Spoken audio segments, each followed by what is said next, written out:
And I've been waiting in the shadow of the sun since the time I know it's been before. 안녕하십니까. 정통 경매 사례 분석 정경사 TV에 오신 구독자, 해외, 국내 계신 구독자 여러분 감사드리고 방문자 여러분도 환영합니다. 오늘 그 강의 대상 물건지 주변 로드뷰를 살펴봤습니다. 뭐 단지 규모 크고 목동 그 재개발 재건축 이 거론되기 때문에 또 위치 더군다나 뭐 초중고등학교, 초등학교, 중고등학교, 목동고등학교, 양천 구천역 가깝고 단지 규모 적정하고 위치니 뭐니 다 좋습니다. 근데 이 경매 정통으로 경매 사건을 분석한다. 이니셜 두 문자를 정통 경매 사례 정경사 TV입니다. 이 경매에서 위치가 아무리 좋고 뭐 재건축 호재거리가 있다 하더라도 여러분 이 위치 다 좋은데 두 번 유찰됐습니다. 뭔가 이게 두 번 유찰될 리가 없는데 더군다나 이 지금 목동 쪽이 2단지인데 전용 면적 34평이면은 최소한 47평형 분양 면적 포함해서 되고 토지 지분권 온전히 확보돼 있고 감정가 11억인데 감정가가 좀 적은 듯 하네요. 이게 최저가 두 번 유찰돼서 7억 3천에 진행됩니다. 3월 6일 날 이것만 보면은 이 진짜 홍해 바다가 열리듯이 모세기죠. 그냥 임찰자가 한 열 몇 명 그냥 1차에 바로 1차 기일날 감정가 넘어가는 가격을 쓸만도 한 그런 지역에 있는 물건이라고 생각이 듭니다. 근데 이상하게 두 번이 유찰이 됐다. 이거 혹시 나한테만 행운이 있는 거 아니야 이거? 장님들이 뭐 보고 놓치듯이 놓쳐 지나간 물건 같은데. 근데 이제 한번 보시자고요. 하나하나 주요 사항이 중요합니다. 진짜 배당 요구 종기 또 여러 번 강조해드렸죠. 2024년 7월 8일까지 우선 변제권 확정일자로 주어지는 주민력 전입으로 주어지는 대항력 우선 변제권이 주어졌는데 행사를 이 날짜까지 해라 그런 의미입니다.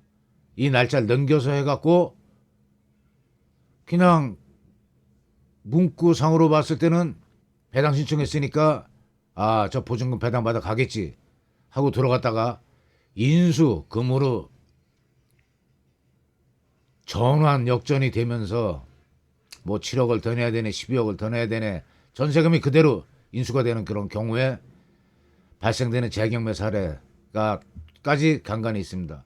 그럼 이게 왜 두 번이 유찰된 게 정말 지금 영상 보시는 나한테 돌아온 행운인지 아니면은 살고 있는 건지 하나하나 살펴보기로 했습니다. 가장 대표적이죠. 등기 내역하고 임대차 관계, 전입 날짜, 말소 기준 권리. 이 본건에서는 2022년 7월 5일 MCI 대부입니다. 6억 6,700 설정 최고 금액. 청구는 얼마 했죠? 이게 새마을금고에서 채권 인수됐을 가능성이 많고 실제 채권이 한 5억 8천 적정하죠. 자, 주민등록 전입에서 윤모 씨가 2019년 전입 19년 6월 4일 소유권 이전은 2022년 뭐 소유권 이전 한 다음에 한 4개월 있다 대출받았고 대출받은 그 MCI 대부가 말소 기준 권리입니다. 이 건에서는 이순위 근저당권자 있고 어디서 이상한지 한번 살펴보겠습니다. 선순위 임차인인데 뭐 전입 뭐 아무것도 안 했습니다. 전입만 돼 있고 대항력만 발생됐고 그다음에 우선 면제권이 주어지는 확정일자 안 받았고 배당 신청 안 했고 그렇습니다. 이 기록상. 근데 그 참 2023년에 동일 인물이 다시 전입된 걸로 돼 있다. 열람일은 2024년 11월 29일이고 그럼 어디 주민등록이 나갔다 들어온 모양이죠. 이렇게 추리해 볼 수가 있죠. 나갔다 돌아왔으면 어떻게 됩니까? 후순위자로 밀리는 겁니다. 대학력이 없어지고 소멸되고 우선 변제고 따질 것도 없습니다. 확정일자. 그런데 이게 참 아주 다양합니다. 펼쳐지는 상황들이. 제가 이 법률 전공하고 정경사 TV 정통으로 법률 리갈 마인드를 바탕으로 권리 분석이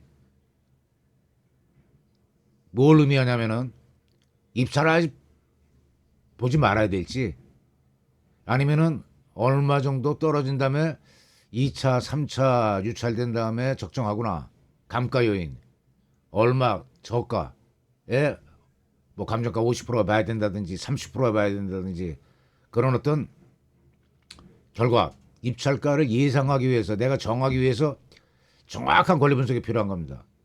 근데 이거 보니까 아주 저 처음 보는 문구입니다. 이거 현황 재조사 명령.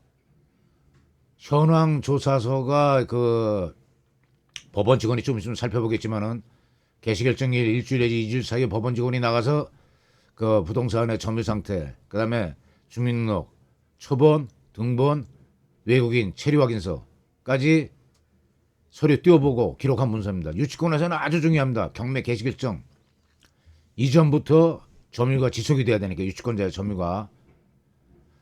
근데 이거 보니까 현황 조사 재조사 명령이 내려졌다 하는 거는 제가 잡은 접한 경매권에서는 지금 처음 봅니다. 최근에 이제 영상 제작하면서 이제 아주 미세한 부분까지 살펴보는데 이거를 왜 재조사 명령을 내렸을까?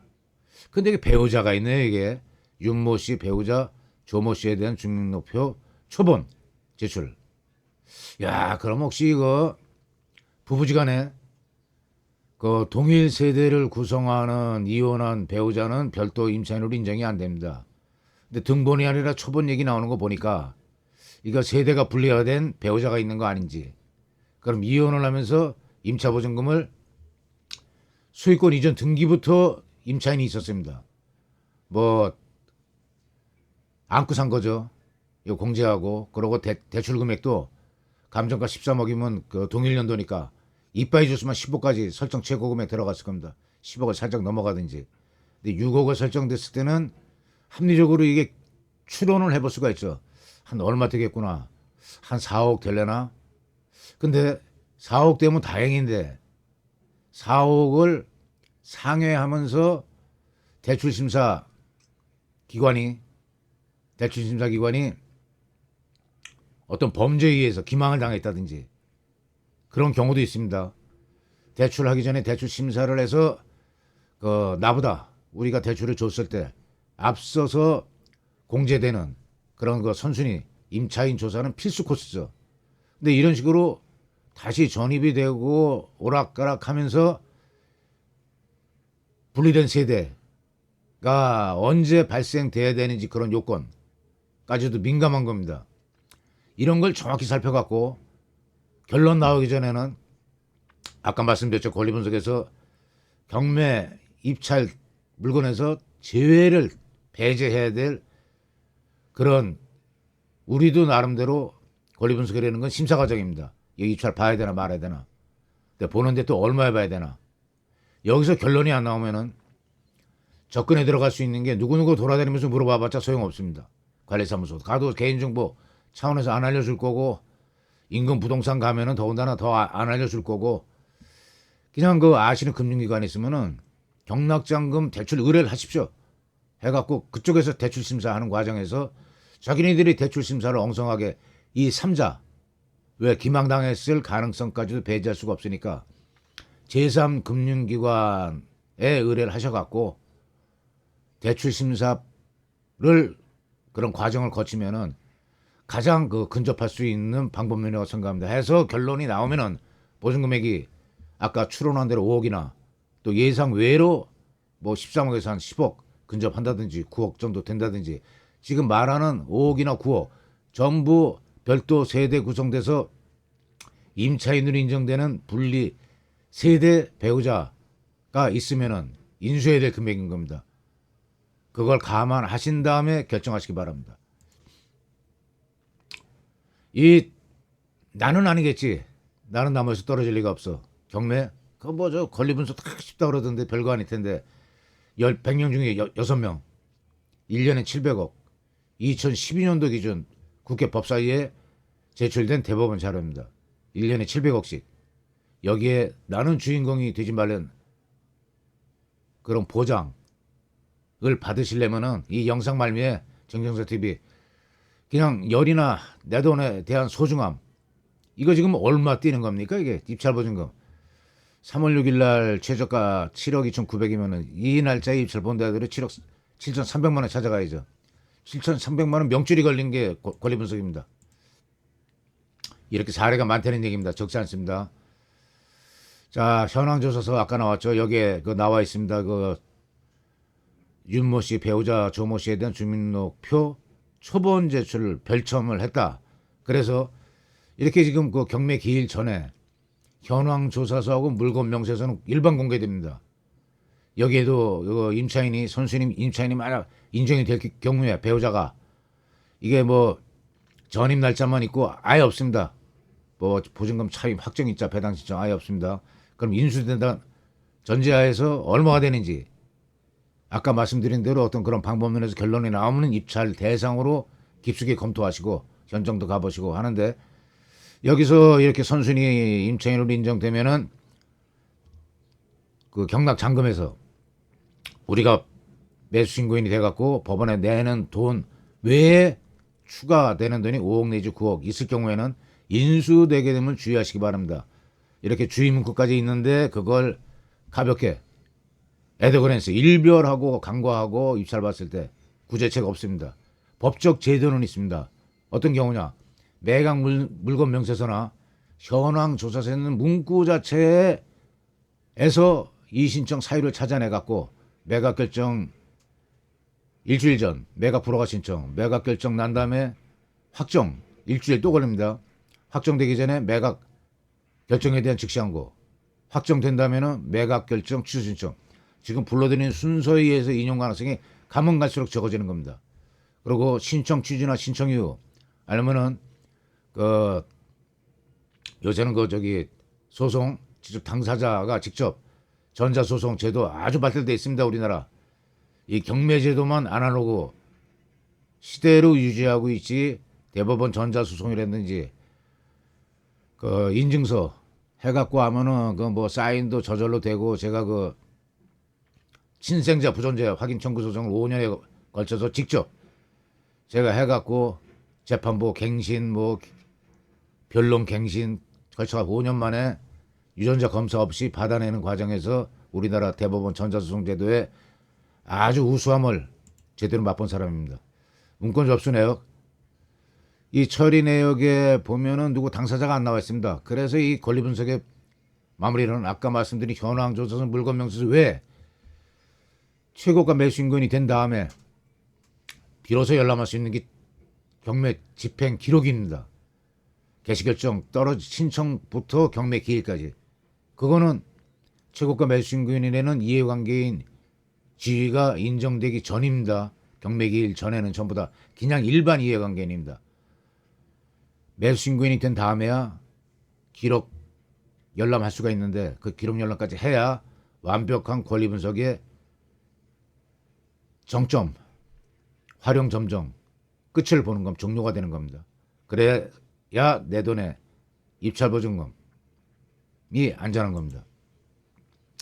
입찰가 분석을 해보자면은 여기 뭐 90% 보통 90%네요. 그냥 그 부담 없이 11억 4천이니까 한 90% 10억 정도 써야 될 것 같습니다 하는 유료 사이트 무시할 수가 없죠. 그런 이 상세한 자료는 다 제공하는데 한데 예상 낙찰가만은 항상 어떤 그냥 일반적인 낙찰가율에 의해서 기록되는 경우가 상당히 많습니다. 이거를 내가 나름대로 아까 쭉 말씀드린 과정에 의해서 산출할 수 있어야 비로소 입찰보증금 찾아갖고 법원은 경매법정에 가실 자격이 주어지는 겁니다. 오늘 영상은 여기서 마치겠습니다. 아주 섬세하고 조심스럽게 접근해라 하다가 영 얼마를 인수해야 되는지 결론이 안 나오면 입찰 안 보시는 게 방법입니다. 그 재경매 당사자 되지 마시고 오늘 영상 여기서 마치겠습니다. 구독, 좋아요, 알림으로 정경선TV 응원 부탁드립니다. 수고하셨습니다.